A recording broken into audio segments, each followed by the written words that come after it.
శ్రీ మహాగణాధిపతయే నమః, శ్రీమాత్రే నమః. మాచిరాజ్ భక్తి ప్రేక్షకులందరికీ నమస్కారం. ఈనాటి దినఫలం కార్యక్రమంలో ముందుగా నేటి పంచాంగ వివరాలు పరిశీలిద్దాం.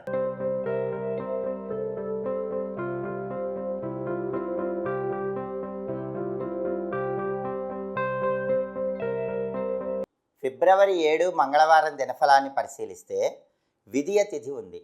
మఖా నక్షత్రం సాయంకాలం 5:45 వరకు ఉంది. ఆ తర్వాత పుబ్బా నక్షత్రం వచ్చింది. మంగళవారం మఖా నక్షత్రంతో కలిసి వస్తే కాలదండ యోగం ఉంటుంది. ఈ కాలదండ యోగం కార్యసిద్ధిని కలిగింపజేస్తుంది. కాబట్టి ముఖ్యమైన ప్రయాణాలు చేయాలంటే 12 రాశుల వాళ్ళు సాయంకాలం 5:45 లోపు ప్రయాణాలు చేయండి. కాలదండ యోగం వల్ల ఖచ్చితంగా ప్రయాణాల్లో సక్సెస్ వస్తుంది. అయితే సాయంకాలం 5:45 తర్వాత పుబ్బా నక్షత్రం వచ్చింది. మంగళవారం పుబ్బా నక్షత్రంతో కలిసి వస్తే ధూమ్ర యోగం ఉంటుంది. ఈ ధూమ్ర యోగం అనేది ధన నష్టాన్ని కలిగింపజేస్తుంది. కాబట్టి ఈవినింగ్ 5:45 తర్వాత జర్నీస్ చేస్తే, ఇంపార్టెంట్ పనుల మీద వెళ్తే డబ్బులు ఏదో ఒక విధంగా ధూమ్ర యోగం వల్ల ఖర్చు అయిపోతాయి. అత్యవసరమై వెళ్లాల్సి వస్తే మాత్రం ఆంజనేయ స్వామి సింధూరం బొట్టు పెట్టుకొని వెళ్ళండి. బెల్లం ముక్క నోట్లో వేసుకుని నవ్వులుతూ వెళ్ళండి. అప్పుడు ధూమ్రయోగం ఉన్న సాయంత్రం 5:45 తర్వాత పని మీద వెళ్ళినా ఎలాంటి ఇబ్బందులు ఉండవు.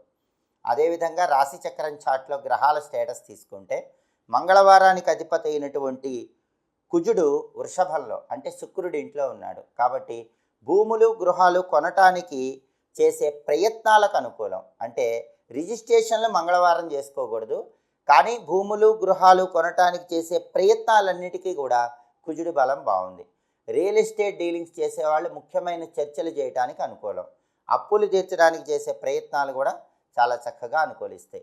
అలాగే మఖా నక్షత్రానికి అధిపతి అయిన కేతువు తులలో ఉన్నాడు కాబట్టి 12 రాశుల వాళ్ళకి ఆకస్మికంగా సమస్యలు వచ్చినా అంతిమంగా వాటిని అధిగమించగలుగుతారు. అలాగే పుబ్బా నక్షత్రానికి అధిపతి అయినటువంటి శుక్రుడు శనితో కలిసి కుంభరాశిలో ఉన్నాడు. శుక్రుడు శని బెస్ట్ ఫ్రెండ్స్ కాబట్టి వాళ్ళిద్దరు శని ఇంట్లో ఉన్నారు కాబట్టి విశేషంగా 12 రాశుల వాళ్ళకి స్త్రీల వల్ల అదృష్టం కలిసి వస్తుంది. స్త్రీల యొక్క సహాయ సహకారాల వల్ల అనుకున్న పనులు అనుకున్నట్లు దిగ్విజయంగా పూర్తి చేసుకోగలుగుతారు. అదేవిధంగా నక్షత్ర బలాన్ని బట్టి కొన్ని పనులు చేయొచ్చు. మఖా నక్షత్రం సాయంకాలం 5:45 వరకు ఉంది. ఈ మఖా నక్షత్రం ఉన్న టైంలో నామకరణం కార్యక్రమం చేసుకోవచ్చు. సమస్త మంత్ర విద్యలు నేర్చుకోవటానికి మఖా నక్షత్రం పనిచేస్తుంది. విదేశీయాన ప్రయత్నాలకు కూడా మఖా నక్షత్రం అనుకూలిస్తుంది.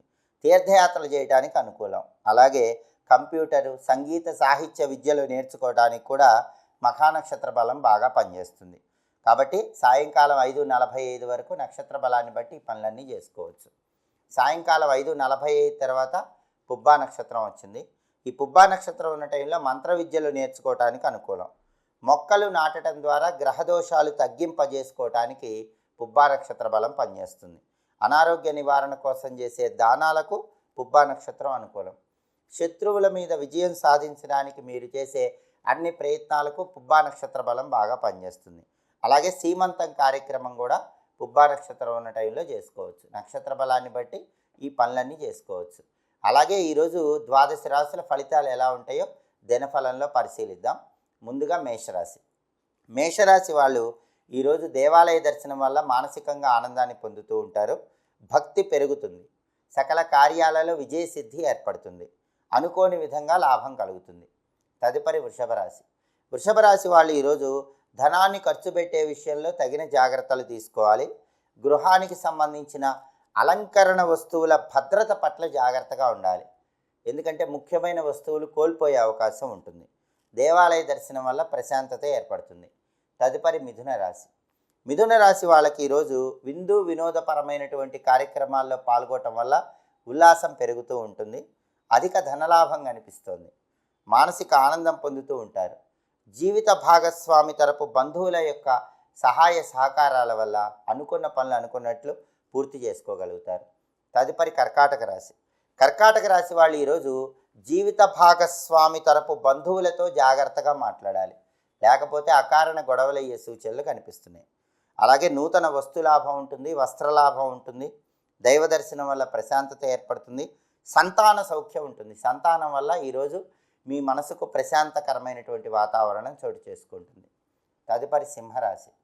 సింహరాశి వాళ్ళు ఈరోజు దూర ప్రాంతాలకు ప్రయాణం చేసి విజయ సిద్ధిని పొందుతూ ఉంటారు. ధనాన్ని ఖర్చు చేసే సమయంలో మాత్రం జాగ్రత్తగా ఖర్చు చేసుకోవాలి. దేవాలయ దర్శనం వల్ల ప్రశాంతత ఏర్పడుతుంది. తదుపరి కన్యారాశి. కన్యారాశి వాళ్ళు ఈరోజు వ్యసనములకు దూరంగా ఉండే ప్రయత్నం చేయాలి.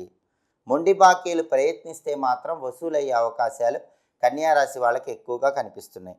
అలాగే ఆరోగ్యపరంగా తగిన జాగ్రత్తలు తీసుకోవాలి. అధిక ఆదాయం ఉంటుంది. రాబడి పెరిగే సూచనలు ఎక్కువగా ఉన్నాయి. తదుపరి తులారాశి. తులారాశి వాళ్ళు ఈరోజు నూతన వస్తు లాభాన్ని పొందుతూ ఉంటారు. పనులన్నీ చాలా సులభంగా పూర్తి చేసుకోగలుగుతారు. దైవ దర్శనం వల్ల ప్రశాంతత ఏర్పడుతుంది. స్త్రీ మూలక కార్యజయం ఏర్పడుతుంది. స్త్రీల యొక్క సహాయ సహకారాల వల్ల ముఖ్యమైన పనులన్నీ సులభంగా పూర్తి చేసుకుంటారు. మానసిక ప్రశాంతత ఏర్పడుతుంది. తదుపరి వృశ్చిక రాశి. వృశ్చిక రాశి వాళ్ళకి ఈరోజు ముఖ్యమైనటువంటి సమాచారం వల్ల విజయసిద్ధి ఏర్పడుతుంది. కొన్ని కఠినమైనటువంటి నిర్ణయాలు తీసుకోవటం వల్ల కూడా విజయసిద్ధి ఏర్పడుతుంది. ఈరోజు కఠినమైన నిర్ణయాలు తీసుకోవటం, ముఖ్యమైన సమాచారం సేకరించడం వల్ల వృశ్చిక రాశి వాళ్ళకి చాలా వరకు అదృష్టం కలిసి వస్తూ ఉంటుంది. అయితే కోపాన్ని అదుపులో ఉంచుకోవాలి. కోపాన్ని అదుపులో ఉంచుకోకపోతే మాత్రం కొద్దిగా ఇబ్బందులు ఎదురవుతాయి. తదుపరి ధనుస్సు రాశి. ధనుస్సు రాశి వాళ్ళకి ఈరోజు దేవాలయ దర్శనం వల్ల ప్రశాంతత ఏర్పడుతుంది. భక్తి పెరుగుతుంది. ధనుసు రాశి వాళ్ళ మాటకి విలువ, గౌరవం సాంఘికంగా ఇంట్లో పెరుగుతాయి. అలాగే కార్యసిద్ధి కూడా ఏర్పడుతుంది. తదుపరి మకర రాశి. మకర రాశి వాళ్ళకి ఈరోజు కొత్త పరిచయాల వల్ల విశేషమైన ధనలాభం కలుగుతుంది. ప్రభుత్వ మూలక వ్యవహారాల్లో కార్యజయం ఏర్పడుతుంది. అధికారుల యొక్క సహాయ సహకారాల వల్ల కార్యసిద్ధిని పొందుతూ ఉంటారు. తదుపరి కుంభరాశి. కుంభరాశి వాళ్ళకి ఈరోజు దేవాలయ దర్శనం వల్ల ప్రశాంతత ఏర్పడుతుంది. నూతన వస్త్రలాభం ఉంటుంది. విందు వినోదపరమైన కార్యక్రమాల్లో చురుకుగా పాల్గొంటారు. ఉద్యోగులకి ప్రమోషన్లు వచ్చేటటువంటి అవకాశాలు కూడా చాలా ఎక్కువగా కనిపిస్తున్నాయి. తదుపరి మీనరాశి. మీనరాశి వాళ్ళకి ఈరోజు కొంచెం వ్యక్తులతో వ్యతిరేకత ఏర్పడుతూ ఉంటుంది. దేవాలయ దర్శనం వల్ల ప్రశాంతత కలుగుతుంది. చేస్తున్న వృత్తిరీత్యా కూడా కొద్దిగా ప్రతికూలత ఎదురైనప్పటికీ అంతిమంగా దాన్ని అధిగమిస్తారు.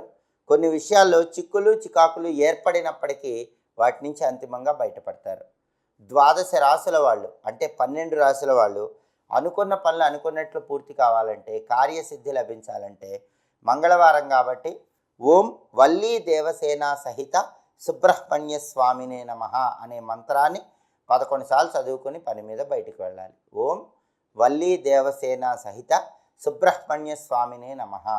ఈ మంత్రాన్ని 11 సార్లు చదువుకొని వెళితే వృత్తి, ఉద్యోగ, వ్యాపార రంగాల్లో అనుకూలత పెరుగుతుంది.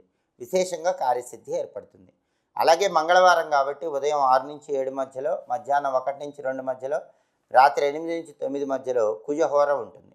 ఈ కుజహోర ఉన్న సమయంలో సాహస కార్యక్రమాలకు అనుకూలం. అగ్నికి సంబంధించిన కార్యక్రమాలన్నిటికీ కుజహోర బలం బాగా పనిచేస్తుంది. అలాగే అప్పులు తీర్చడానికి కూడా అనుకూలం.